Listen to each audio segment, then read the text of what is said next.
A man was living a quiet life. He didn't know the past would come knocking, or that fate would leave a barefoot girl at his door one morning. Nothing was ever the same again. If this story touched your heart, don't forget to like the video, subscribe, and turn on notifications to hear the next one first. And most importantly, what would you have done? Tell us in the comments, because every story leaves a mark. Let yours begin. Here the wind was different that morning. Thorny, sharp, almost as if it wanted to awaken every memory the earth had buried. When Eric's steps crackled over the dry grass, the sky hadn't yet decided on light. Somewhere between gray and blue, there was silence. And that silence had defined most of Eric's life. His lonely cabin, the rotting fences, the ashes falling from the stove each morning. All of it was silent. But that day, the silence carried something else. Eric had gone down to the stream to get his morning water. As usual, he was mentally going through his list of tasks, fixing the broken fences, the aging barn door, and the headache that had been bothering him since the night before. But when he reached the stream, something shattered his thoughts. First, his eyes caught the birds scattering. Then, right by the water's edge, among the rocks, a twisted shape. As he got closer, his steps slowed on their own. This kind of silence usually surrounded death. But she wasn't dead. The body lying there was small, thin. Her clothes were torn, covered in mud. Rusty chain marks on her hands, cracked and bloody skin on her bare feet. Eric's first reaction was to freeze, as if he'd accidentally awakened a memory. This girl, no, this child had run from somewhere. And clearly, she had been running for a long time. Before touching her, he bent down and listened to her breathing. It was weak, but it was there. Eric took off his jacket and carefully placed it over her. Her skin was ice cold. Just in time, he whispered to himself, though he didn't know what he'd been in time for. Maybe there was still time. Maybe this time hadn't run out for someone. As he picked her up, that old familiar pain settled into his back. But this weight was different. It was light, but carried a mountain within it. The walk back to Eric's cabin was short, but the path in his mind was long. He didn't ask himself, "Why am I doing this?" Because he didn't know the answer. When he reached the cabin, he pushed the door open with his shoulder. There was no warmth to greet them inside. The stove had gone out. He laid the girl near it, gently loosened the jacket around her. Her eyes fluttered open for a moment. Eric didn't ask her name. It wasn't the moment for that. He brought her a bowl of warm water and cleaned the mud from her hair. Then he took his own wool blanket and quietly tucked it around her. That night, Eric pulled his chair next to the stove. He didn't sleep. He watched her. When her breathing deepened, he heard a sigh. But it wasn't pain, it was life. The next morning, when he woke up, the girl was still there. And that was different. When the second morning came, winter still ruled inside the cabin, but something had changed. It was like the walls were being quiet more deliberately. Eric tossed another log into the stove. The iron clinked, and sparks of flame scattered. His eyes kept drifting toward that corner. Lena still hadn't woken up, but her face looked different from the morning before. Her brows were no longer furrowed. As if, in her dream, she had arrived somewhere, standing at the edge of a decision. Eric stepped outside, walked to the snow-covered end of the fence. As he cleared the path with a shovel like he did every morning, his mind also started to clear. How long would this girl stay here? Where would she go? Or did she really have to go? By noon, Lena opened her eyes. When Eric came inside, their eyes met. That few seconds of silence, it came from the wind outside, the stove inside, and something rising from deep within both of them. Lena sat up slowly, nervously. Eric took a step back. The space between them was a bridge of trust not yet built. "Food's ready," Eric said, not looking away but not getting closer either. The girl nodded. On the plate at Eric's table was a piece of cornbread and a bowl of hot soup. For the first time, they ate quietly in the same room. Eric didn't ask anything. Lena didn't say anything either. But when the meal was over, the girl gently placed her plate by the stove. That gesture was the first letter of all the unspoken sentences.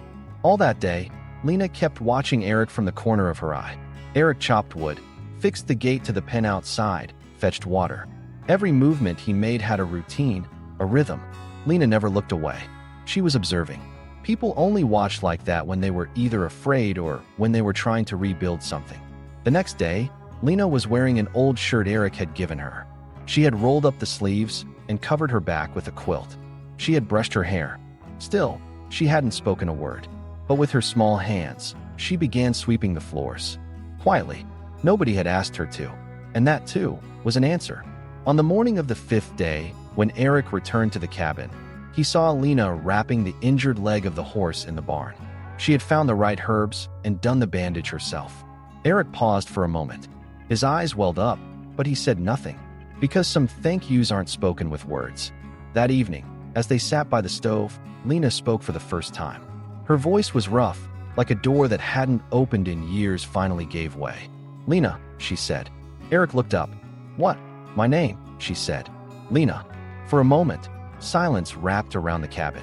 Eric lowered his head and smiled slightly. "Eric," he said, tapping his chest. Then added, "Nice to meet you." Lena smiled for the first time. Really smiled. Small, shy, but it was there. That smile brought a kind of warmth Eric hadn't felt all winter. That moment wasn't just about names.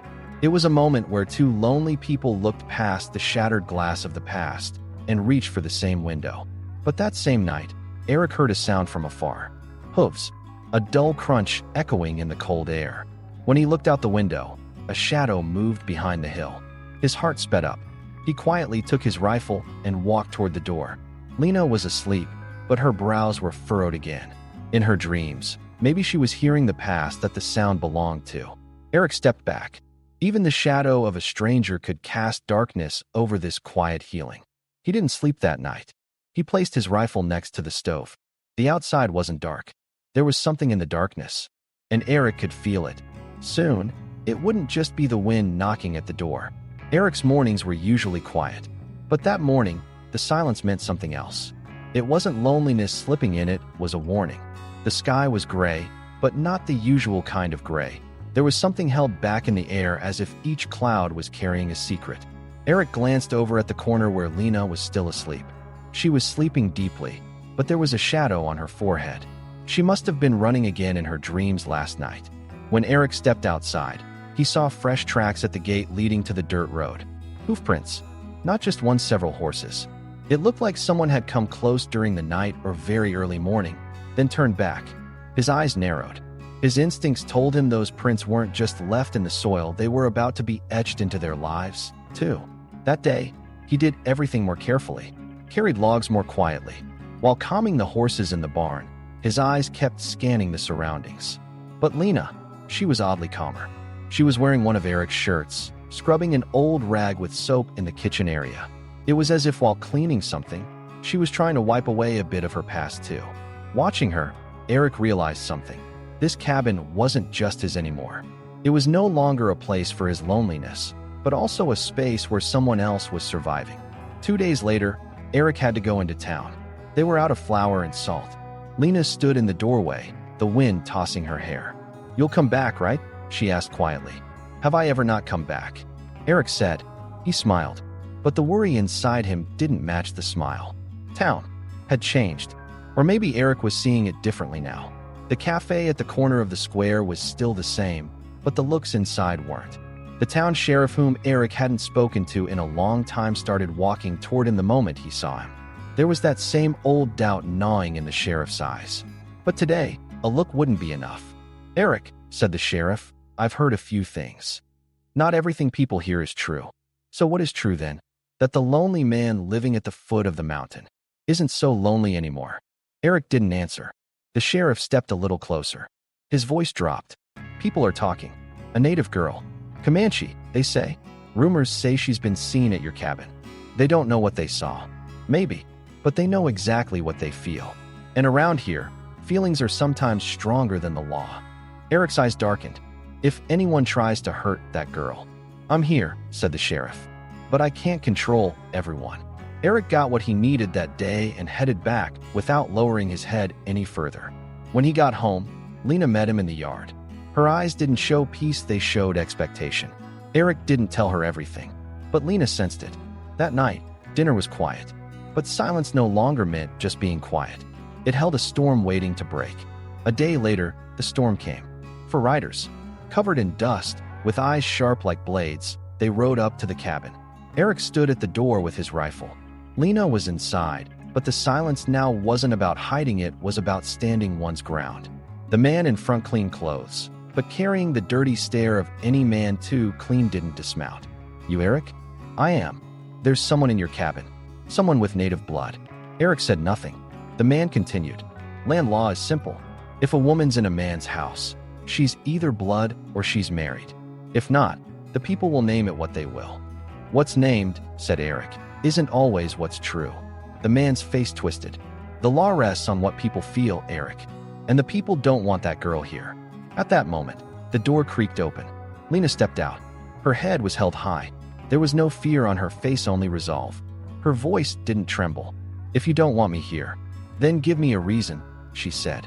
The man was taken aback. Lena continued, "But if I'm married to Eric, then you'll have no reason left." Eric turned. Their eyes met. A decision that would last years began to grow in that moment. And then Eric spoke. "If this will protect you, then so be it." There was no ceremony. No white cloth, no rings, no prayers. Only the town sheriff and old widow Margaretti, who once lent Eric a notebook when they were kids, stood witness. The sheriff frowned and spoke the words like a punishment. "This declaration of marriage is deemed appropriate for the sake of public peace." Margaretti bowed her head slightly and murmured an old prayer she remembered. There was no sparkle in Lena's eyes, no tremble in Eric's hands. But when they quietly turned toward each other, the wind had stopped. Because some words echo the loudest in silence. The townspeople accepted the marriage as a solution. But acceptance wasn't approval. When Eric went to the store, those who used to greet him started looking away. The morning he went to the market with Lena, women clutched their purses closer to their children as they passed by.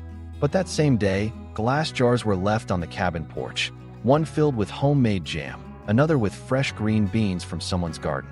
No notes, no names, just a quiet agreement. But something else was beginning to grow at home. Lena started stepping out into the garden in the mornings. Eric had begun lighting the stove before she woke up. The scent of burning wood filling the room felt like Eric's silent apology for all the warmth he had failed to offer in the past. One morning, Lena wore the worn kitchen apron that had once belonged to Eric's mother. When Eric saw her, he smiled for the first time. A real smile. Acceptance curled in the corner of his lips, a trace of hope in the wrinkles around his eyes. Lena noticed, but didn't say anything. She simply took the pot off the stove and added a pinch of wild thyme to the soup. The taste Eric had loved since childhood. In the evenings, they started having dinner together. They usually didn't speak, but when dinner ended, Lena would wash the dishes while Eric quietly tossed another log into the stove, then looked at her from across the table. Sometimes, just looking was enough to say, "I'm here." The first touch came one night, during a thunderstorm that split the sky in two. As the wind beat the windows, Lena slowly came to the stove, laid a blanket over Eric's shoulders. Then she took her own and sat across from him. Eric didn't say a word, but the weight of the blanket wasn't the only thing that fell on him that night. Something warm sparked inside him for the first time. Lena's touch wasn't warm, it wasn't possessive, but it was trusting, and that was a feeling Eric had long forgotten. One morning Lena asked Eric, "Why did you never tell anyone about me or judge me?" Eric was raking the soil in the garden. He didn't lift his head. "Because I was once someone no one understood," he said. That day, Lena said a small word to Eric in her own language for the first time. Not a no. Eric didn't understand, but her voice was soft. The meaning didn't matter, the intention was clear. One morning, Lena set up a sitting spot in the garden for Eric. When he returned from work, he saw her sitting there. A small teapot beside her, 2 cups, a plate of freshly baked cornbread, and for the first time, an invitation. "Come," she said simply. That day, Eric came. He sat, and he stayed. From then on, Eric no longer sat by the stove at night. He sat at the end of the second bed Lena had made. They were still apart, but falling asleep while looking at the same warmth. It wasn't loneliness nor closeness. It was a quiet possibility that something temporary could become permanent. But silence never lasts long. One evening, they found tracks stuck in the mud along the path near the cabin. Eric bent down to check.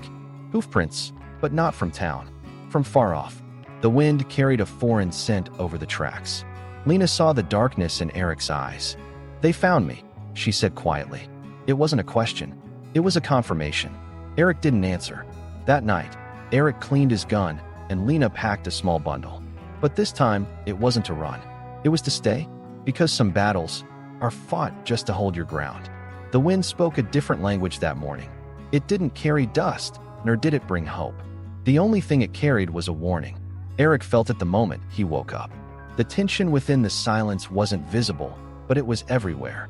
The stove took longer to light. The horses grumbled uneasily, even the lines near Lena's eyes. Eric knew something was coming. It was as if even the earth had already heard the footsteps. Before noon, he saw them. They appeared on the silhouette of the far hill. 6 riders. Dust-covered coats, low-brimmed hats, faces lost in shadow. They moved silently, but with determination. Eric stepped out onto the porch. Lena stood at the threshold of the door. In that moment, no words were needed. When their eyes met, past and future collided. Lena wasn't afraid anymore, only ready. The riders drew near.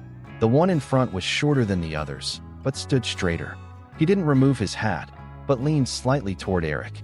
"Eric Rothson," he said, voice cracked like dry earth. "That's me. We want the woman." One of the men behind him spat. Another clenched his reins while staring at Lena. In his eyes was a familiar kind of cruelty. Possessive, oppressive, destructive. Eric didn't reach for the rifle beside the door. "Not yet. This land is mine," he said quietly. "So is this house. And so is the decision we made together." The man laughed mockingly. "You can't clean a native by marrying her, Rothson. Her past is carved deeper than your papers." One of them called out. "We found her near the canyon. You know what happens to runaways like her." Eric's eyes darkened. At that moment, Lena stepped forward 2 paces. Her eyes were no longer fixed. They were alive. There was fire in them. "I belong to no one," she said. "But this is my home because I chose it. I stand by this man not because he saved me, but because he tried to understand me." The man in front laughed. "No deal. No law. We're taking her. She comes quiet or she comes bloody." And in that moment, Eric moved. It was like time reversed. In a blink, he reached for the rifle at the door and aimed it at the man. His fingers weren't shaking, because this wasn't the first threat. But this time, he wasn't alone. "One more step," Eric said. "And today's wind will carry more than dust, it'll carry regret." The man's hand moved toward his gun, and Lena stepped forward. She drove the wooden stick she was holding into the ground, chest high, voice steady. "If you take me, your soul will never rest in these mountains. I am no longer alone, and we are here." At that moment, the wind rose. Tree branches cracked. Crows took flight in the distance. One of the men backed away. Another averted his gaze. And then, the man in front turned his head. "This isn't over." "It is," said Eric, "because you're leaving." And they did. Covered in dust, silent but defeated, they rode away. As Eric lowered his rifle, Lena was still standing. Her chest rose and fell, but her gaze hadn't faltered. When he came to her, Eric quietly asked, "You okay?" Lena nodded. But then she whispered, "You protected us this time. But what about next time?" Eric looked into her eyes. "We won't face the next one alone, because now we're together." That night, silence fell again. But this time, silence didn't cover fear, it covered a decision. The next morning, Lena placed something in Eric's hands. A small charm from her people. It symbolized protection. Eric didn't ask what it meant, but he placed it in his pocket. And that day, he called her by name for the first time. "Lena." She turned. Her eyes looked not with hope, but with determination. "I'm here," she said. The tracks had melted. The snow had withdrawn under the early spring sun, leaving behind broken lines in the soil. That morning, Lena stepped into the garden barefoot. The cold of the ground didn't scare her anymore, on the contrary. It reminded her that she was here, still alive, that the earth had accepted her. Eric was sitting on the porch, coffee in hand, eyes on her. Like every morning, before saying his first word, he looked at Lena's face. That day, her face looked different. It wasn't the first time she had smiled, but this smile. It seemed to have risen from within, replacing an old scar. "I had a dream," Lena said quietly. "We were old. You were still chopping wood at this cabin. I was picking beans. It was quiet, but we weren't alone." Eric didn't answer. He just lowered his head, and something stirred inside him.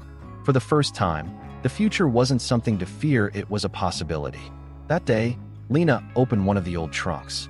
Inside, she found a tobacco pouch she said belonged to her father, a few beads, and a small knife. When Eric held the pouch, Lena didn't stop him. The past wasn't something to be hidden anymore. In that moment, Lena wasn't giving him possessions, she was sharing the history she carried.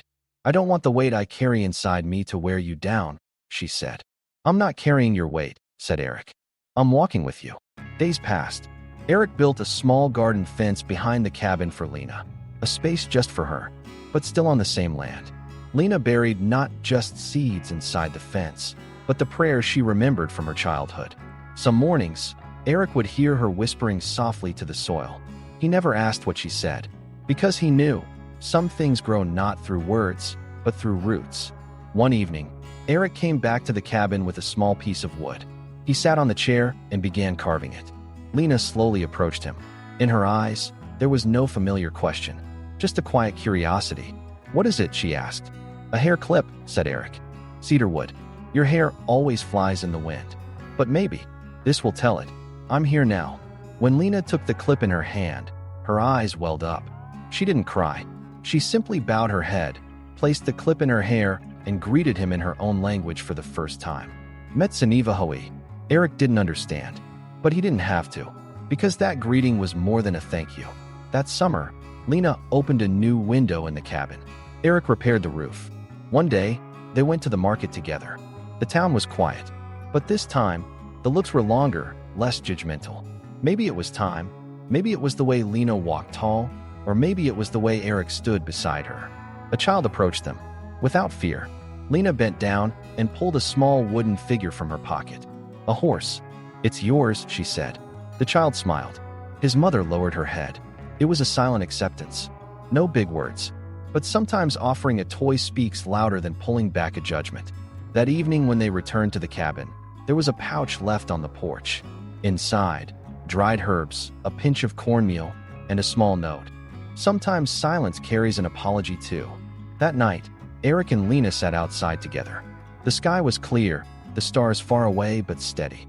Lena rested her head on Eric's shoulder. "This isn't a marriage," she said. "I know," Eric replied. "This is a place."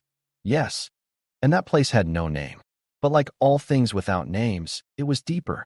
It wasn't a home, it was a shelter. Not a bond, but a rooting. Not a salvation, but a rebirth. When autumn came, Lena added a new chair to the porch. Small, low. Not for someone, but for something. Maybe a guest. Maybe a child. Maybe just to leave room for the future. And in that moment, Eric turned to her. Without words, he asked, "Are we ready?" Lena closed her eyes and listened to the wind. "Yes," she said, "because even if we no longer have a name, we have a story." If this story touched your heart, don't forget to like the video, share your thoughts in the comments, and subscribe for more stories to come.